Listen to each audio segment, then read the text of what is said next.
Salut à tous, bienvenue pour un nouvel épisode de la Minute de Vérité, l'émission qui décortique les conditions d'un désastre d'envergure.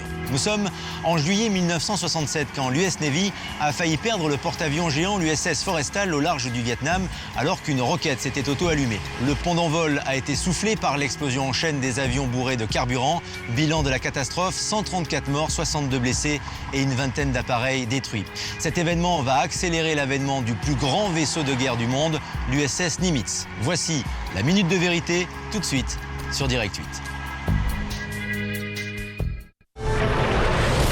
En pleine guerre du Vietnam, un porte-avions s'apprête à lancer un raid aérien. Sur le pont, hommes et avions se bousculent. Soudain, un incendie embrase un chasseur. Quelques secondes plus tard, l'arrière du navire est secoué par plusieurs explosions. Tout le monde était terrifié, c'était horrible. Le feu fait rage et l'équipage tente de sauver le bateau. 17 heures plus tard, on déplore 134 victimes. Quelle a été la cause du drame? Aujourd'hui, un spécialiste de la marine américaine rouvre l'enquête sur un des désastres les plus célèbres de l'histoire militaire des États-Unis. Grâce à la simulation informatique, nous allons vous montrer ce qui s'est vraiment déroulé à bord de l'USS Forrestal. Les catastrophes sont rarement le fruit du hasard. Elles résultent souvent d'un enchaînement d'événements malheureux que nous allons tenter de reconstituer dans cette Minute de Vérité.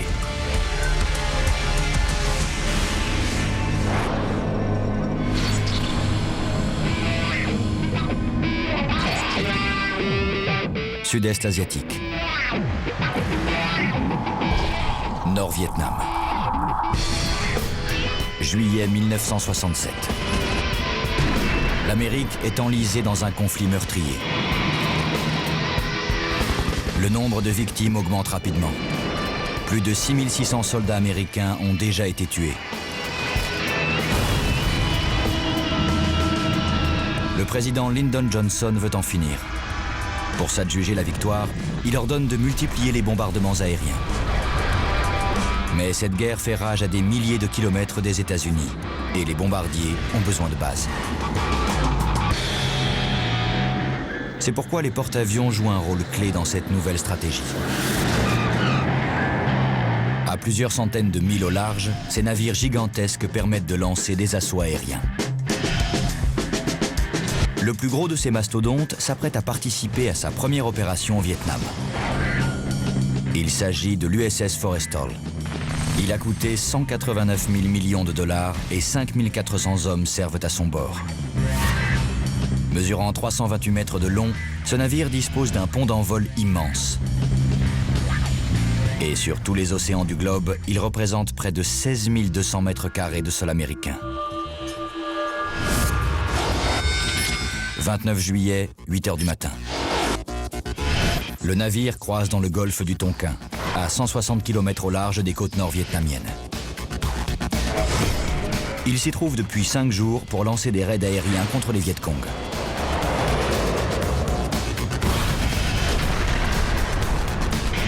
Ces eaux sont dangereuses. 3 ans plus tôt, des tirs ennemis ont touché un bâtiment américain, à quelques milles seulement de la position du Forrestal. Pour parer à une attaque éventuelle, le navire est équipé de 8 canons de 12-7 d'une portée de 22 km. L'officier marinier chargé de ces batteries s'appelle Milt Crutchley. Prêt. Conditions zébra. Milt vient de Frederick, dans le Maryland. Et à 22 ans, il a 2 jeunes marins sous ses ordres. Jusqu'ici, la guerre a été plutôt tranquille pour lui. En 2 ans et demi sur le Forrestal, je n'avais encore jamais tiré au canon pour défendre le bateau. Mais la guerre de Milt va bientôt basculer dans l'horreur.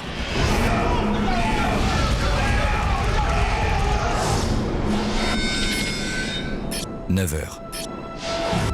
Un bombardement est prévu pour le milieu de la matinée. Les pilotes retenus pour cette mission se rendent au briefing. Parmi eux se trouve un jeune enseigne de vaisseau, Dave Doloride. Ce célibataire de 25 ans originaire de Floride menait chez lui une vie sociale débridée.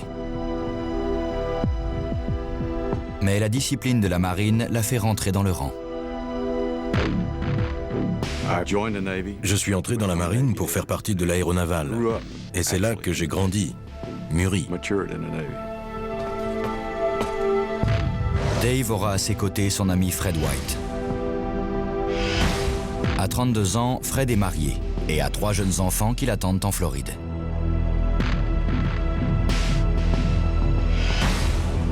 Le rêve de sa vie a toujours été de piloter un avion de chasse.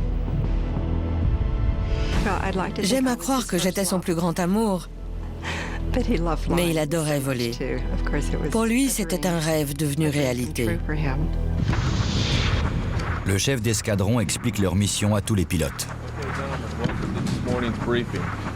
L'objectif est une ligne de chemin de fer dans la banlieue d'Hanoï, juste au sud de la frontière chinoise.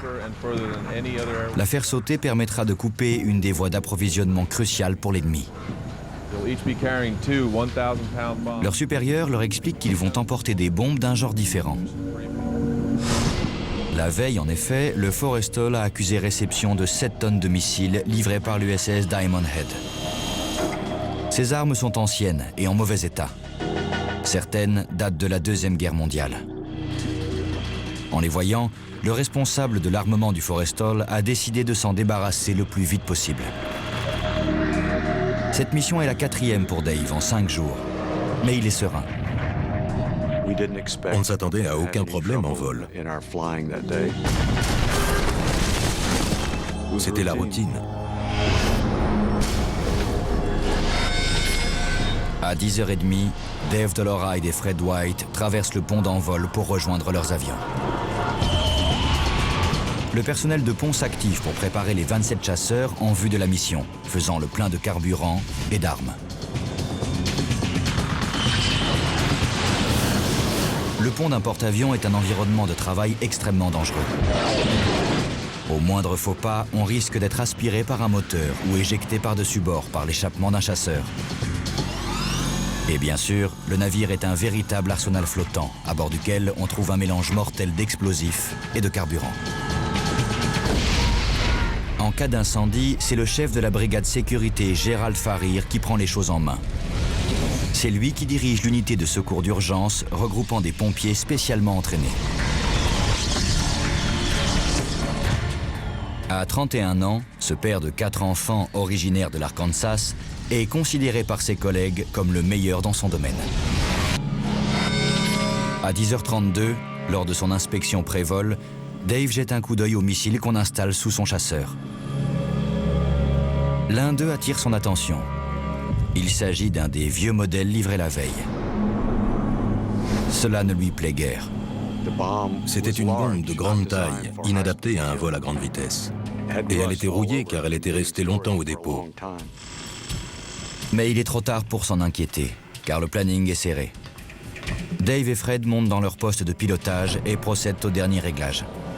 La mission doit commencer dans quelques minutes. Ces avions sont des bombardiers A4E Skyhawk. Rapides et maniables, ils peuvent emporter jusqu'à 2,7 tonnes d'explosifs.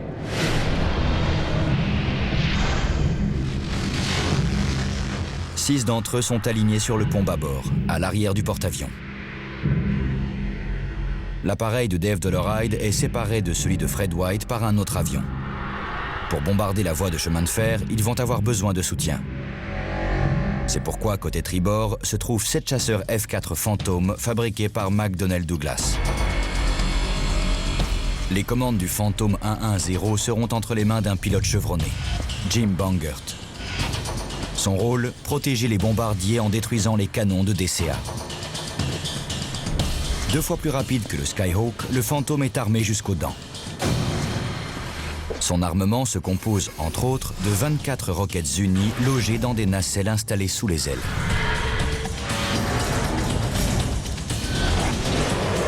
Avec une vitesse de 2600 km/h et une portée de 8 km, la Zuni est une arme particulièrement destructrice. 10h46. Le bateau se met face au vent pour offrir un maximum de portance aux avions au moment de décoller.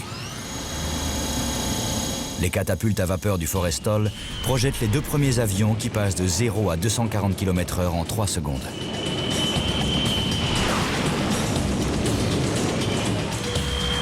un caméraman filme le décollage.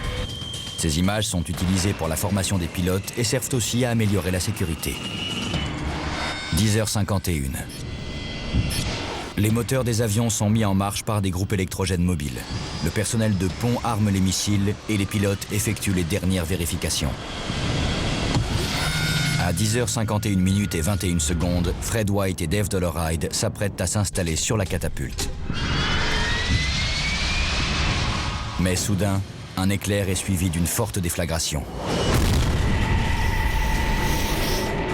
Du carburéacteur s'écoule sur le pont d'envol et se répand rapidement.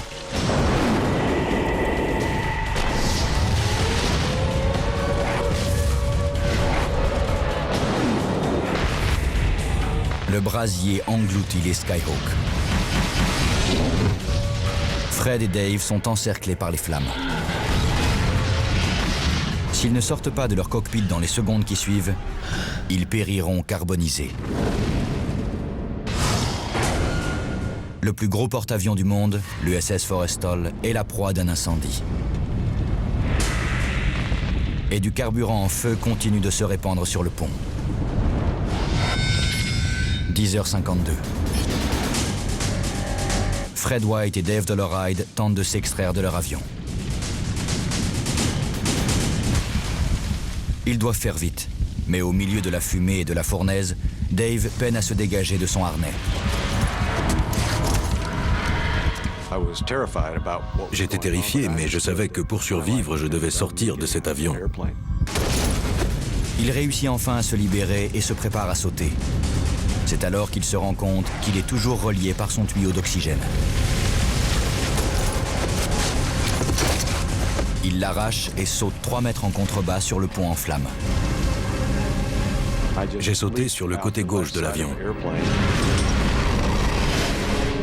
Pendant ma chute, je me suis retourné et je suis tombé sur le côté. Il sent un os craquer dans le bas de son dos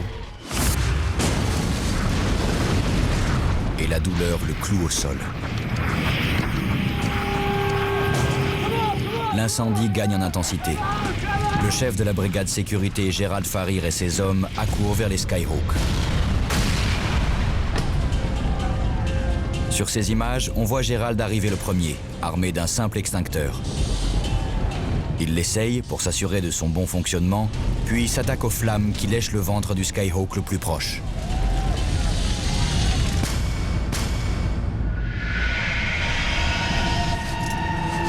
Dave Doloride, lui, gît toujours sur le pont, incapable de bouger. Autour de lui, des blessés hurlent de douleur. Tout le monde était terrifié, c'était horrible. L'incendie, le shrapnel. On avait tous peur d'être les prochains. Dave regarde la rangée de Skyhawk en flammes et voit certains de ses collègues toujours bloqués dans leur avion. Certains couraient se mettre à l'abri, mais d'autres étaient encore dans leur cockpit. Ils ne pouvaient rien faire face au brasier.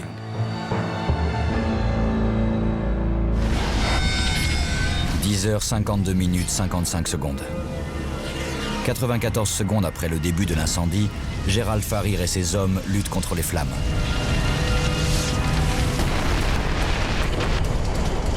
C'est alors qu'une violente explosion secoue le Forrestal. L'onde de choc est telle qu'elle brouille momentanément la caméra. Gérald est tué sur le coup, comme la plupart des autres pompiers. 9 secondes plus tard, survient une deuxième déflagration. Encore plus puissante que la première, elle ébranle le porte-avions sur toute sa longueur et ouvre une brèche de 3 mètres dans le blindage du pont.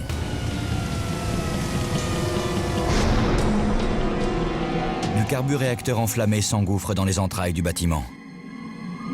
Sous le pont, des matelots périssent, brûlés vifs. Au milieu de la panique, des hommes s'efforcent malgré tout de circonscrire l'incendie.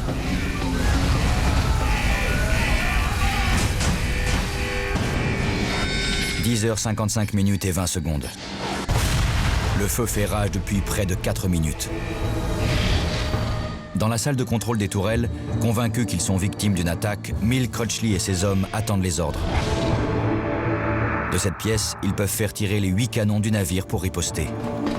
Brian, va chercher de l'eau. Mais de la fumée noire s'infiltre dans la salle. Les 3 hommes calfeutrent la porte avec des vêtements humides. Mais Milt sait que s'il n'arrive pas à stopper la fumée, c'est la mort assurée.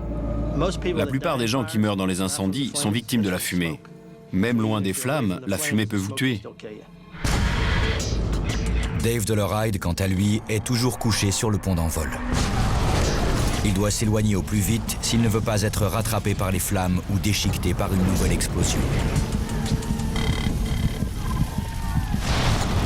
Au prix d'un effort surhumain, et bien qu'il ait une hanche et un coude cassé, il parvient à se mettre debout. Il entend les bombes grésiller derrière lui. Il doit absolument se mettre à l'abri. Il y avait du feu partout et je me suis dit qu'il fallait que je bouge. Dave clopine sur quelques mètres, mais une 3e explosion le projette à terre.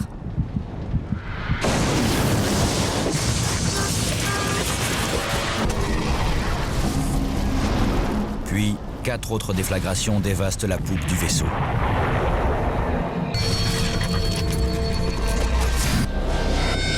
10h57. Il y a moins de 6 minutes que le feu s'est déclaré, mais le navire risque de sombrer. Condition Zebra. Les alarmes résonnent et les portes étanches se ferment à travers tout le bâtiment. En condition Zebra, on clôt tous les compartiments pour enrayer la propagation d'un incendie. Mais cela revient aussi à bloquer des issues de secours. Milt Crutchley et ses collègues redoutent d'être prisonniers. J'étais le plus haut gradé et ils attendaient de moi que je les sorte vivants de ce pétrin. Il reste une issue. Une écoutille qui débouche sur une plateforme donnant sur l'extérieur du Forrestal. Milt appelle la passerelle pour s'assurer que la voie est libre. Prêt, condition Zebra. Mais on lui répond que la plateforme est ravagée par les flammes et qu'il doit trouver une autre sortie. À 10h58 minutes et 20 secondes, des marins repèrent le corps immobile de Dave Dollarhide. À leur grande surprise, il est encore conscient. Ils le relèvent et le traînent à l'écart. Juste à temps. À l'infirmerie, Dave sent cependant que tout danger n'est pas encore écarté. On entendait du bruit venant du hangar au-dessus. Et on savait que l'incendie faisait encore rage. Les flammes ne sont pourtant plus l'ennemi numéro 1. Pour combattre le brasier, l'équipage pompe des milliers de litres d'eau de mer dans la brèche ouverte dans le pont. Or, cette manœuvre est extrêmement périlleuse. L'USS Forrestal et ses 5400 hommes risquent de couler.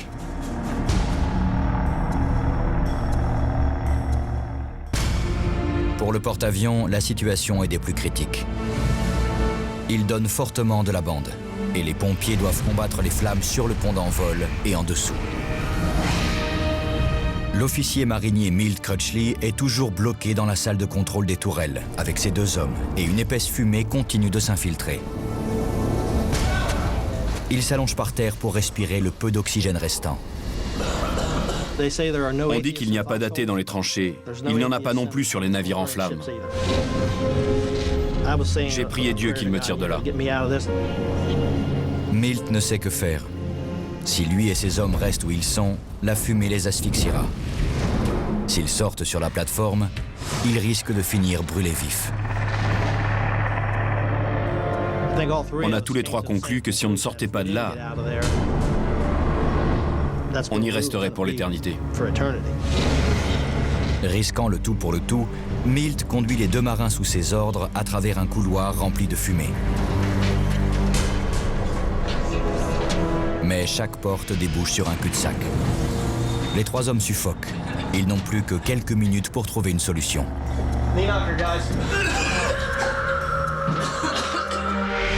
Sur le pont, l'équipage doit faire face à une nouvelle urgence. Les 73 000 tonnes du Forrestal menacent de se retourner sur bâbord et d'emporter avec elles 5 400 hommes.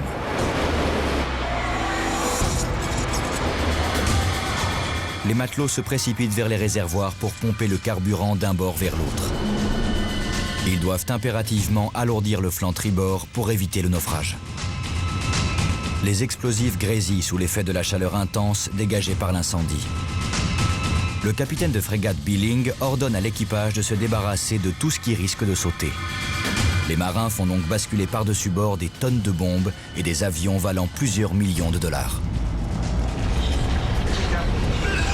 Milt Crutchley, quant à lui, n'arrive toujours pas à trouver d'issue. Lui et ses hommes commencent à étouffer. Ils reviennent donc dans la salle de contrôle des tourelles. Il leur reste une dernière sortie à essayer, celle de l'écoutille donnant sur la plateforme. Milt sait qu'ils risquent de tomber sur un véritable brasier, mais c'est leur dernière chance.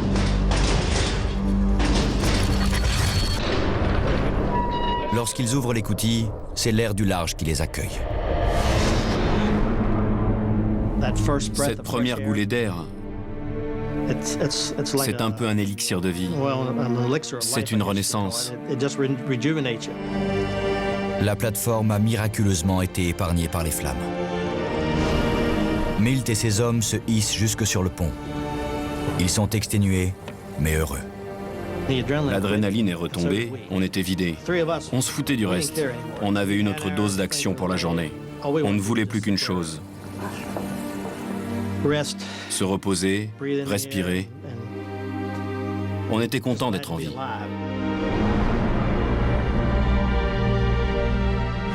À 11h40, 48 minutes après la première explosion, l'incendie sur le pont d'envol est enfin maîtrisé. Et les marins ont pompé suffisamment de carburant vers le flanc tribord pour corriger l'inclinaison.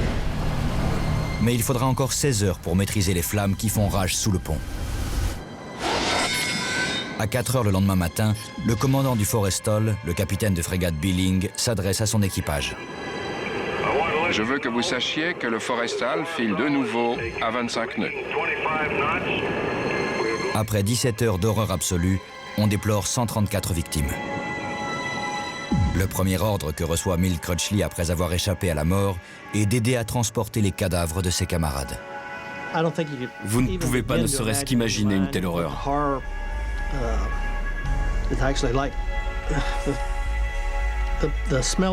L'odeur de la chair brûlée est affreuse. Je la sens encore aujourd'hui. Une fois que vous en avez fait l'expérience, dans des circonstances pareilles, vous ne l'oubliez plus. 161 marins sont grièvement blessés, beaucoup souffrant de graves brûlures. Les plus atteints sont transférés en hélicoptère jusqu'à un navire-hôpital. J'ai vu des choses horribles. J'ai perdu plein d'amis. Je suis le seul des 4 pilotes de la mission de ce jour à avoir survécu. J'ai eu de la chance. Des marins repêchent le cadavre du meilleur ami de Dave, Fred White, dans le golfe du Tonkin. Je crois que la chose la plus difficile pour une mère, c'est d'annoncer à ses enfants que leur père est mort. Le porte-avions entame un voyage d'1 semaine pour rallier une base américaine des Philippines où l'on procédera aux réparations d'urgence. L'affectation du navire au Vietnam n'aura duré que 5 jours. Désormais, la marine doit découvrir la cause du désastre. Quelle est l'origine de l'incendie? Pourquoi n'a-t-il pas été maîtrisé plus vite? Pourquoi y a-t-il eu tant d'explosions et autant de victimes? En retraçant le fil des événements qui ont conduit à ce jour fatidique et en analysant en détail l'enquête qui a été faite, nous allons vous révéler ce qui est vraiment arrivé au Forrestal. Pour y parvenir, nous avons eu accès à des dossiers classés secrets. Au lendemain du drame, la marine américaine ouvre une enquête dont les conclusions vont conduire à une refonte complète des procédures de sécurité.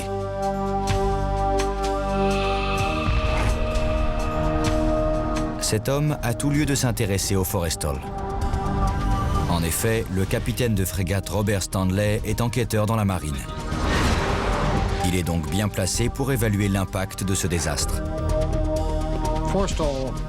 L'incendie du Forrestal a été un tournant. compte tenu de l'ampleur des dégâts provoqués lors de cet accident aéronaval. L'enquête de la marine sur le drame est elle aussi considérée comme un tournant. Pour les professionnels comme Robert Stanley, elle sert aujourd'hui de référence. Le capitaine de frégate utilise ses relations pour avoir accès au rapport d'enquête officiel sur l'accident de l'USS Forrestal. En vertu de la loi fédérale américaine, il est interdit de filmer le contenu de ce rapport. Mais Robert Stanley a accepté de se pencher sur le dossier afin que nous puissions savoir comment les enquêteurs de l'époque ont élucidé le mystère de l'incendie. Le responsable de l'enquête était le vice-amiral Forsyth Massey. Il est aujourd'hui décédé. Mais en 1967, cet officier respecté a mis sa réputation en jeu en faisant le serment d'avoir le fin mot de la tragédie du Forrestal. Robert Stanley constate vite que le défi était de taille. Beaucoup de témoins avaient péri, l'incendie avait détruit une bonne partie des indices et d'autres reposaient au fond de l'océan. Sans preuve concrète, il est très difficile pour un enquêteur de comprendre ce qui s'est passé.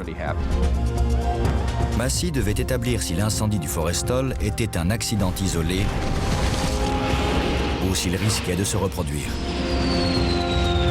Car la marine disposait à l'époque de 17 porte-avions transportant des centaines d'aéronefs et des milliers de marins.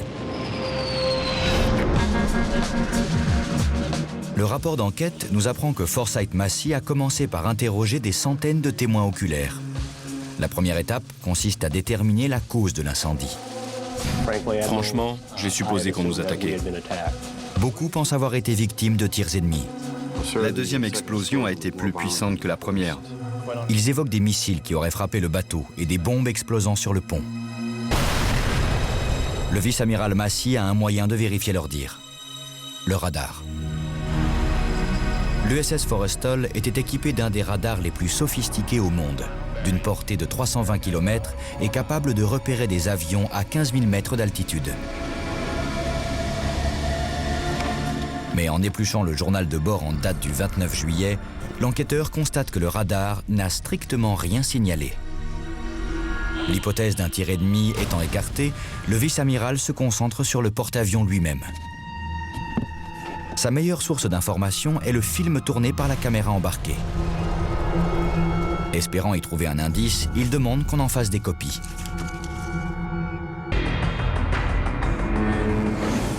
Le système télévisé d'aide à l'appontage, ou PLAT, n'est pas une caméra ordinaire. Grâce à une liaison radar, elle affiche la vitesse de l'avion en haut de l'écran. Les images du PLAT devraient permettre à Massey d'analyser la catastrophe du Forrestal image par image. Juste avant le début de l'incendie, le caméraman a filmé 2 avions au décollage. Puis, alors qu'il attend le catapultage suivant, quelque chose attire son attention. Il oriente la caméra vers la gauche et filme les flammes à l'arrière du pont. Bien que le film soit en noir et blanc, granuleux et saturé d'interférences électroniques provoquées par le radar du navire, il constitue une source d'information inestimable. Le vice-amiral Massey l'analyse, plan par plan.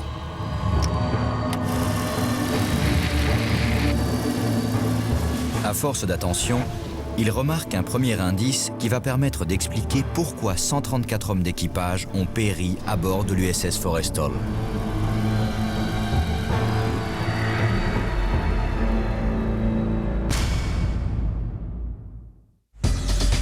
Grâce à cet indice, le vice-amiral pourra déterminer l'origine exacte de l'incendie qui a ravagé le porte-avions américain. Robert Stanley, lui, est surpris par la qualité et la rigueur du dossier de son prédécesseur. Sa lecture m'a impressionné car Massey a employé les mêmes techniques que nous pour dresser un compte-rendu très détaillé. Stanley veut découvrir comment le vice-amiral a élucidé le mystère. La caméra embarquée a permis de filmer en direct des images de la catastrophe. C'est un énorme atout, bien sûr, pour l'enquête, mais à un détail près. l'opérateur filmait sous un autre angle lorsque l'incendie s'est déclaré. Et le temps qu'il oriente l'appareil vers la gauche, le feu avait déjà pris. Les 5 premières secondes du drame, 5 secondes déterminantes, n'ont donc pas été filmées. Massey sait qu'elle permettrait sans doute d'expliquer l'origine de l'incendie. C'est alors que son obsession du détail s'avère payante. En analysant ces 5 premières secondes, avant que la caméra ne soit braquée vers le brasier, Massey repère un éclair à hauteur de l'avion positionné sur l'avant du pont. Il repasse la scène, encore et encore. On distingue bien un éclair à l'avant de l'avion qui s'apprête à décoller. Ce chasseur est sur la piste et tourné vers l'avant du porte-avions. Mais les gestes des marins au premier plan ne semblent pas correspondre à ce qui se passe juste devant eux. L'un d'eux se tourne et désigne quelque chose dans la direction opposée à l'éclair, c'est-à-dire vers l'arrière du navire. Massey est perplexe. Pourquoi les marins ne réagissent-ils pas à l'éclair? Il réinterroge le personnel de pont. Ces hommes confirment avoir vu un éclair, mais au niveau des fantômes, à l'arrière du bateau, côté tribord, c'est-à-dire à l'opposé de l'éclair repéré par le vice-amiral. Cela n'a aucun sens. Dans l'esprit de Massey se produit soudain comme un déclic. Il se rend compte qu'il a négligé un élément capital. La réponse n'est pas sur les images, mais dans la caméra qui les a filmées. Il découvre que la caméra plate est entourée de plexiglas. L'appareil est installé sur ce qu'on appelle l'îlot central, et le plexiglas placé devant l'objectif sert à le protéger de la poussière et des débris. Le vice-amiral échafaude alors une nouvelle théorie. L'éclair qu'il a remarqué pourrait être un reflet. Puisque la caméra filmait à travers une plaque de plexiglas incurvée, elle a filmé le reflet d'un éclair qui se produisait à un autre endroit du navire. Si son raisonnement est exact, cet éclair est le reflet de celui qui est à l'origine du drame. Est-ce ce qui s'est réellement passé? Pour le savoir, Massey prépare un test optique. Il remet des flashs à plusieurs hommes, tandis que lui-même s'installe derrière la caméra plate pour étudier leur reflet à travers le plexiglas.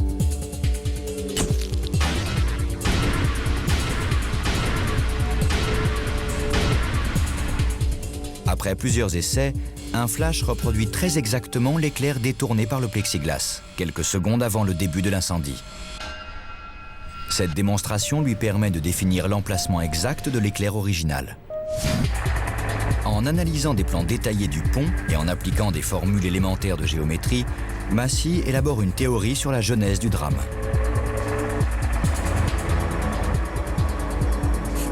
Il conclut que l'éclair provenait du fantôme stationné à l'arrière du pont, côté tribord. Cet avion, c'est le 110, celui de Jim Bangert. D'après le vice-amiral, ce fantôme a tiré une de ses roquettes qui a touché le Skyhawk 405. Mais cette hypothèse soulève à son tour des questions. Comment une roquette Zuni de 2 mètres de long a-t-elle pu traverser le pont et faire autant de dégâts? En effet, chaque fantôme est équipé d'un système de sécurité pour parer à une telle éventualité. Le personnel de pont est parfaitement formé et applique des procédures détaillées. Que s'est-il donc passé?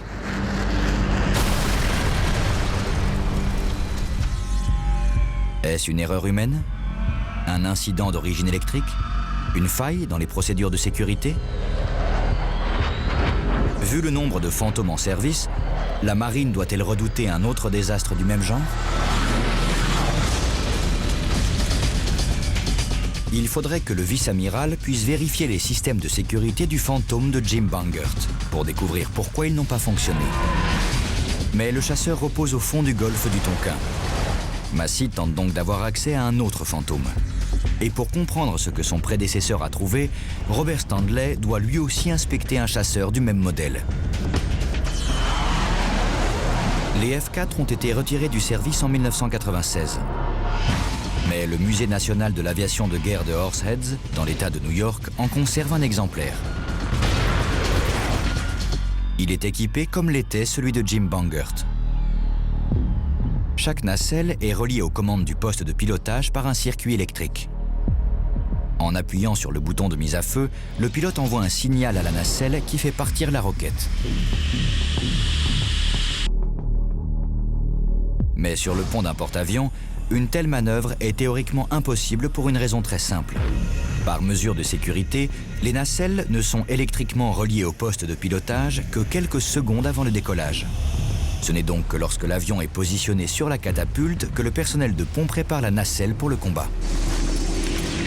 Pour que la connexion soit opérationnelle, il faut effectuer 2 opérations.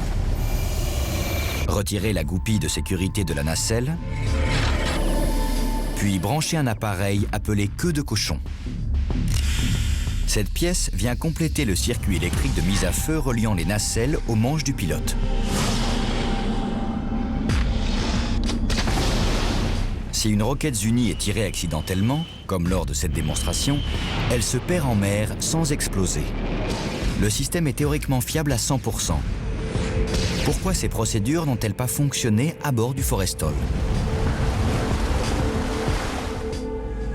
C'est alors que Massey fait une autre découverte. Les goupilles de sécurité ne sont pas aussi sûres qu'elles y paraissent. Une fois en place, elles font office de disjoncteur.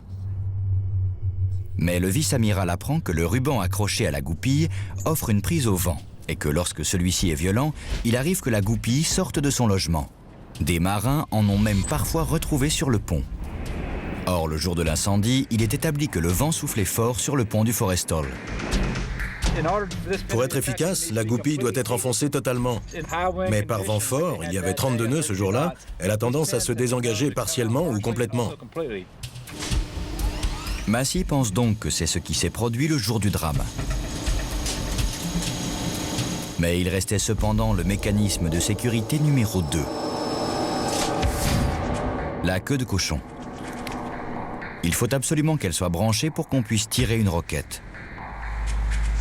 C'est d'ailleurs la raison pour laquelle le personnel de pont a pour instruction de l'insérer quelques secondes seulement avant le décollage.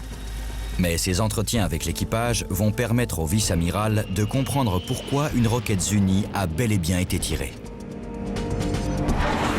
Son enquête ramène Massey quelques semaines en arrière. Lors des missions d'entraînement, durant le voyage du Forrestal jusqu'au Vietnam, les pilotes s'étaient plaints que brancher la queue de cochon seulement lorsque l'avion était sur la catapulte ralentissait les opérations. En cas d'incident, il fallait dégager l'aéronef, ce qui retardait les appareils qui attendaient de décoller. D'après les pilotes, en situation de combat, un retard de ce genre pouvait s'avérer fatal. Tout juste un mois avant l'incendie, le comité de coordination de l'armement du navire s'était donc réuni pour débattre de la question. Et il avait conclu que le personnel de pont pouvait ne pas appliquer les procédures relatives au branchement des queues de cochon. Désormais, il pourrait les brancher non pas au moment où l'avion était installé sur la catapulte et donc tourné vers le large, mais lorsqu'il était à l'arrière du pont face aux autres appareils. Ce règlement ne fut jamais rendu officiel, mais on le mit aussitôt en application. Une fois la queue de cochon branchée, le circuit électrique reliant la cellule à l'armement est opérationnel. Massey a désormais la certitude que rien ne pouvait empêcher une impulsion électrique d'atteindre la nacelle du Fantôme et de déclencher un tir de roquette. Mais si c'est bien ce qui s'est passé, d'où cette impulsion provenait-elle? C'est la nouvelle énigme qu'il lui faut élucider. Jim Bangert a-t-il appuyé sur le bouton de mise à feu?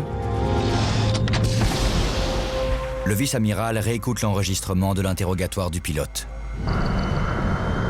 Sous serment, celui-ci a déclaré n'avoir actionné que les 2 commutateurs déclenchant l'allumage du moteur de son avion. Massey décide alors de vérifier le dossier personnel du pilote. Constatant qu'il est irréprochable et que Jim Bangert est un des officiers sécurité du navire, le vice-amiral croit sa version. Ceux-ci ne l'aident guère à trouver la source de l'impulsion électrique. Ils se repassent inlassablement l'interrogatoire du pilote. Oui, amiral, j'ai allumé mon moteur tripeur. J'ai senti une secousse et... Soudain, Massey fait le rapprochement. Un pic de tension. Il sait que les moteurs des avions à réaction du Forrestal doivent être lancés avant le décollage par une source extérieure. Après que le groupe électrogène mobile a mis son avion en marche, Jim Bangerter a dû actionner 2 commutateurs dans son poste de pilotage pour passer de l'alimentation externe au système embarqué. Pour le vice-amiral, c'est l'instant clé. Quand Jim Bangerter a poussé les interrupteurs, le missile est parti. C'est le changement de source d'alimentation électrique qui a tout déclenché. Un bref dérèglement a provoqué un pic de tension. À l'instant précis où le pilote actionne les interrupteurs, une forte décharge électrique secoue l'avion et une partie de ce courant s'engage dans le circuit reliant le manche à une des nacelles.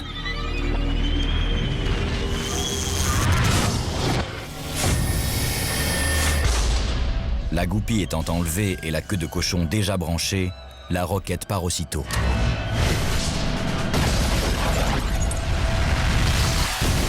Les 56 kilos d'explosifs filent à travers le pont. Rien ne peut plus empêcher le désastre de se produire.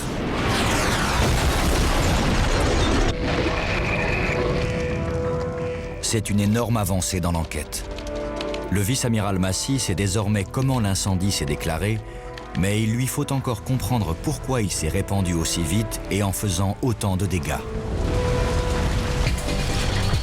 Les incendies font partie des risques courants sur le pont d'un porte-avions. On en comptait en moyenne 1 tous les 5 jours à bord du Forrestal. Des équipes de pompiers bien entraînées et bien équipées avaient pour mission de les éteindre le plus rapidement possible. Pourquoi ont-ils mis tant de temps à circonscrire celui-ci ? Massey examine à nouveau les images de la caméra plate pour voir comment les soldats du feu ont réagi. Lorsque l'incendie se déclare, le chef des pompiers Gerald Farir se rue vers les Skyhawk munis seulement d'un extincteur. Pendant ce temps, quelques membres de sa brigade de sécurité de 8 hommes s'emparent des tuyaux. Mais 94 secondes seulement après le début de l'incendie, une explosion terrible secoue le navire. Là, tout bascule. Gerald Farir meurt carbonisé, 5 autres des hommes sont tués sur le coup. La déflagration blesse grièvement les 3 derniers. En quelques secondes, les pompiers sont donc tous hors de combat.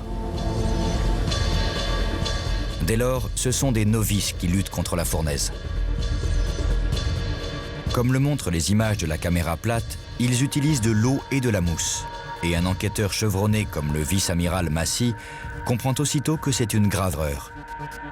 Il n'aurait fallu utiliser que la mousse. Le mélange eau-mousse ne peut rien contre un feu de carburant. La mousse recouvre les flammes comme une couverture pour éteindre l'incendie. Mais l'eau chasse la mousse, permettant ainsi au feu de se raviver. Pire encore, l'eau répand le carburéacteur absolument partout sur le pont. À leur insu, les marins ne font donc que propager le sinistre. Le feu était impossible à circonscrire. Les marins étaient dépassés car ils n'étaient pas entraînés pour le maîtriser. Désormais, Massey sait pourquoi l'incendie s'est propagé.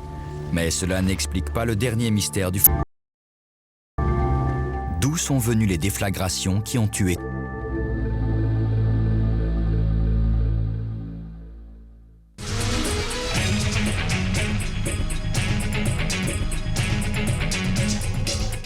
À leur insu, les marins ne font donc que propager le sinistre. Le feu est impossible à circonscrire. Les marins étaient dépassés car ils n'étaient pas entraînés pour le maîtriser. Désormais, Massey sait pourquoi l'incendie s'est propagé. Mais cela n'explique pas le dernier mystère du Forrestal. D'où sont venues les déflagrations qui ont tué tant d'hommes ?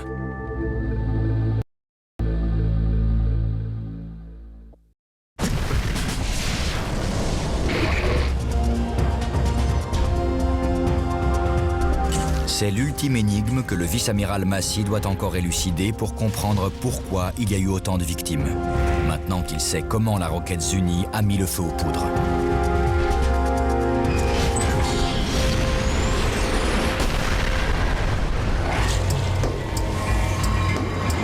Le vice-amiral analyse une énième fois les images du drame, en se concentrant sur le comportement de Gerald Farir. Il le voit s'approcher des flammes sans aucune protection et équipé d'un simple extincteur. Que pouvait-il espérer accomplir avec un tel équipement? Le chef de la brigade sécurité savait que chaque bombe a une durée de chauffe. C'est le délai qu'il lui faut avant d'exploser, lorsqu'elle est soumise à une température élevée. Habituellement, les bombes qu'emportent les Skyhawk ont une durée de chauffe de 2 minutes et demie, ce qui est suffisant pour permettre à un individu muni d'un extincteur de les refroidir. Mais ce jour-là, Gerald Farir a dû faire face à une urgence sans précédent. Les bombes léchées par les flammes étaient les vieux explosifs rouillés que le Forrestal avait reçus la veille. Et le pompier ignorait à quel moment elles allaient exploser. Robert Standley fait appel à un expert en explosifs pour comparer la durée de chauffe de ces anciens modèles à celui des engins plus modernes qui équipaient habituellement les Skyhawk.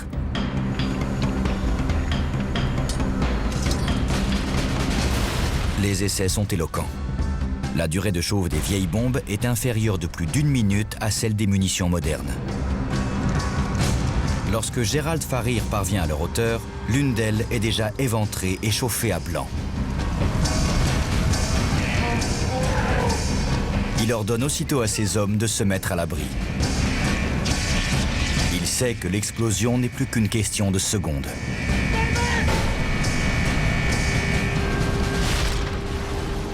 Il ne s'est pas préoccupé de sa propre sécurité. Et il s'est sacrifié pour tenter de sauver le navire. Au total, 7 des vieilles bombes finissent par exploser. D'après l'expert, si les Skyhawk avaient été dotés de leur armement habituel, Gerald Farir aurait disposé d'1 minute supplémentaire pour empêcher l'explosion.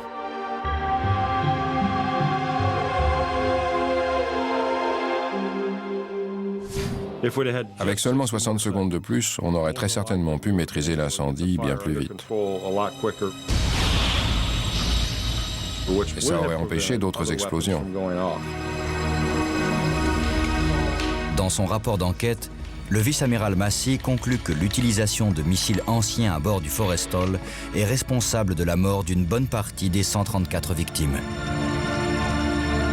Ces vieilles bombes étaient à bord car en 1967, l'armée américaine commençait à manquer de munitions.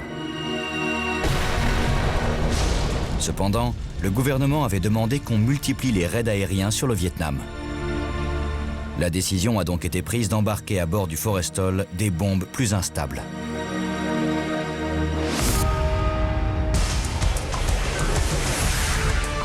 Après avoir reconstitué l'enquête menée à l'époque et analysé les indices découverts, nous pouvons désormais reconstituer l'enchaînement des événements qui a conduit à la minute de vérité.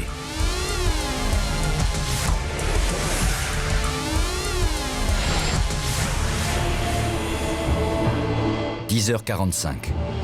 Un groupe électrogène mobile met en marche le Phantom 110 et un armurier branche la queue de cochon. 10h51 minutes et 20 secondes. Le pilote Jim Bangert actionne les interrupteurs de l'allumage. Une décharge électrique parcourt le chasseur. Et la goupille de sécurité n'étant plus en place, plus rien n'empêche le courant d'atteindre la nacelle. Une des roquettes Zuni est mise à feu. Elle file à travers le pont à très basse altitude.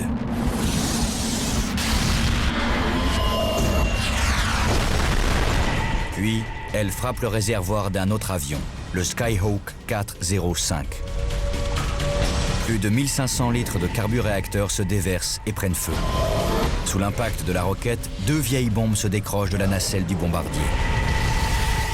Chacune contient 453 kg d'explosifs. Et la première va exploser 94 secondes plus tard. H-64 secondes avant la fin de la durée de chauffe. Dave Doloride se libère de son siège et saute de son avion. Il se réceptionne mal et se casse une hanche et un coude. H-60 secondes avant la fin de la durée de chauffe. Gerald Farir tente désespérément de refroidir les bombes. H-30 secondes. Fred White est toujours prisonnier dans son poste de pilotage. H-10 secondes. Gerald Farir se rend compte que ses efforts sont inutiles. Le temps de chauffe de la première bombe arrive à expiration. Elle explose, tuant 27 hommes sur le coup. Dans les 4 minutes qui suivent, 6 autres bombes explosent. Elle laisse échapper plus de 150 000 litres de carburéacteur qui s'enflamment instantanément. Le carburant s'écoule à travers la brèche apparue à la surface du pont jusque dans les compartiments couchettes, faisant 91 victimes. 18 des 134 cadavres ne seront jamais retrouvés. Suite à la tragédie du Forrestal, la marine américaine a pris des mesures pour s'assurer qu'une telle catastrophe ne puisse plus se reproduire. Les procédures de sécurité à bord des porte-avions ont été entièrement modifiées. Les vieilles munitions ont été remplacées par des modèles plus récents et mieux isolés. Et on a rendu obligatoire pour tous les matelots une formation de base de lutte anti-incendie. À cet effet, on a créé un centre d'entraînement spécialisé en Virginie. Il a reçu le nom de l'homme qui a donné sa vie pour tenter de sauver l'USS Forrestal, Gerald Farir. Mercredi prochain, dès 19h55, 24 mars 1999, 39 personnes perdent la vie lors de l'incendie du tunnel du Mont Blanc.